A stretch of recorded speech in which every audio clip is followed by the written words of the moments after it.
ఐదవ రోజు వారాహిమాత పూజ.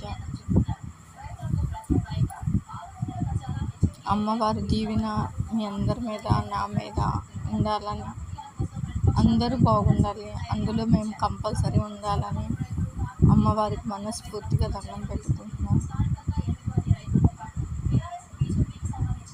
ఏదో నా స్తోమతకి తగ్గట్టు చేసుకుంటున్న పూజ ఇది. అమ్మవారిని చూస్తుంటే చాలా సంతోషంగా, బాధ తగ్గిపోతుంది. ఒక్కొక్కసారి బాధ కూడా వస్తుంది, ఎందుకో తెలియడం లేదు. ఆ తల్లి కరుణించి కరుణ కురిపిస్తే అంతకు మించి ఇంకేం అవసరం లేదు.